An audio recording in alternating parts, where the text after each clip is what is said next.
Health টিপসে আপনাদের সবাইকে স্বাগতম জানাচ্ছি। আমাদের আজকে আলোচনার বিষয় দুধ আনারস একসঙ্গে খেলে কি হয়।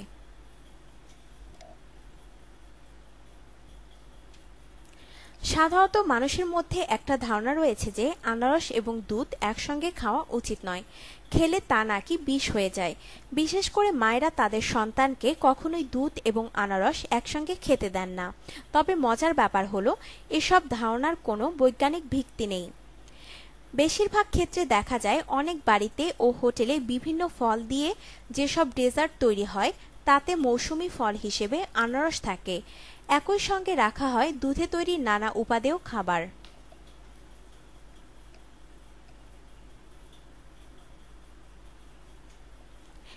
এমনকি বহির্বিশ্বে অত্যন্ত জনপ্রিয় খাবার কটেজ চিজেও আনারস এবং দুধ একসাথে থাকে। এছাড়াও বড় বড় গ্রোসারি স্টোরেও প্রাপ্ত বিভিন্ন ইয়োগার্টে দুধ এবং আনারস একই সাথে থাকে। মানবদেহ আলাদাভাবে দুধকে ভেঙে যেমন শরীরের প্রয়োজনীয় উপাদানে রূপান্তর করতে পারে, ঠিক একইভাবে আনারসকে ভেঙে শরীরের শোষণীয় উপাদানে পরিণত করতে পারে। তাই এই দুটো জিনিসকে একসাথে খেলে তা বিষে রূপান্তরিত হবার কোনো সম্ভাবনা নেই।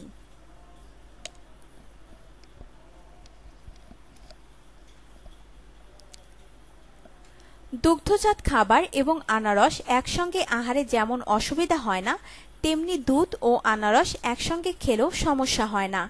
প্রকৃতপক্ষে এটি এক ধরনের কুসংস্কার, এর কোনো বৈজ্ঞানিক ভিত্তি নেই। বঙ্গবন্ধু শেখ মুজিব মেডিকেল বিশ্ববিদ্যালয়ের মেডিসিন বিভাগের ডিন অধ্যাপক ডাক্তার এ.বি.এম. আবদুল্লাহ বলেন, আনারস ও দুধ একসঙ্গে খেলে বিষক্রিয়া হয়ে কেউ মারা যায় এই ধারণা ভুল। এগুলো এক ধরনের ফুড ট্যাবু বা খাদ্য কুসংস্কার।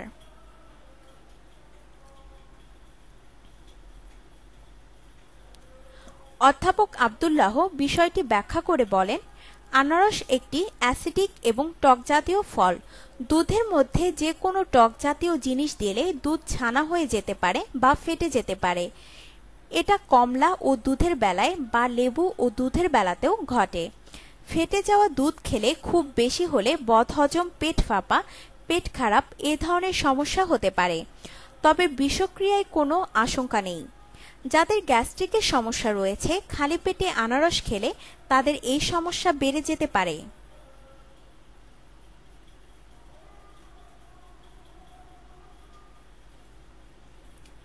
একই বিষয়ে হলি ফ্যামিলি মেডিকেল কলেজের রেজিস্ট্রার ও মেডিসিন বিভাগের ডাক্তার মোমেন বলেন, এমন কখনো দেখিনি যে দুধ আনারস একসঙ্গে খেলে মানুষ মারা গেছে। এটা একটা কুসংস্কার। আমরা তো অনেক সময় ডেজার্ট, কাস্টার্ড বা স্মুদিতে আনারস দুধ একত্রে মিশিয়ে খাই।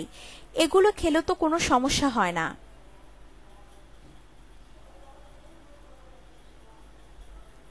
অ্যাপোলো হাসপাতালের প্রধান পুষ্টিবিদ তামান্না চৌধুরী বলেন, আনারস একটি অ্যাসিডিক খাবার আর দুধ হল অ্যালকালাইন বা ক্ষার।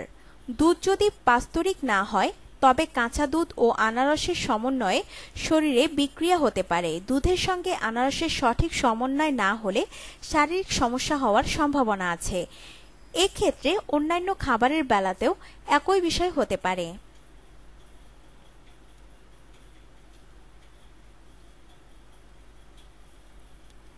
তামান্না চৌধুরী আরও যোগ করেন, আমরা বিভিন্ন সময় pineapple custard, dessert, pineapple smoothie, pineapple milkshake, pineapple salad, pineapple yogurt ইত্যাদি খাই।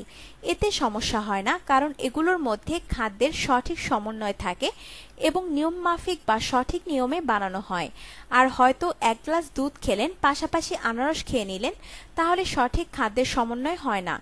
এক্ষেত্রে সঠিক সমন্বয় না হওয়ার ফলে পাতলা পায়খানা, বদহজম, অ্যাসিডিটি ইত্যাদি সমস্যা হতে পারে। তবে বিষক্রিয়া হয়ে মৃত্যু হওয়ার আশঙ্কা নেই।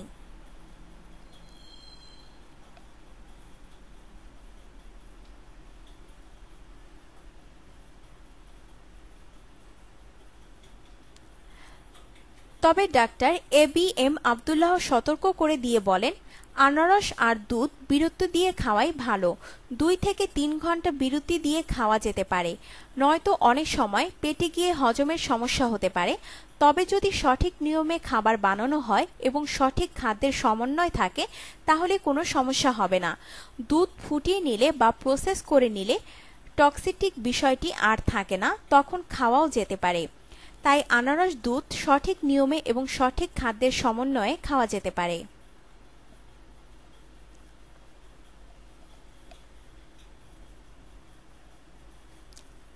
আপনার জীবনকে আনন্দময় করে তুলতে এবং বিভিন্ন স্বাস্থ্য টিপস ও পরামর্শ পেতে আমাদের চ্যানেল সাবস্ক্রাইব, লাইক ও শেয়ার করবেন। ধন্যবাদ।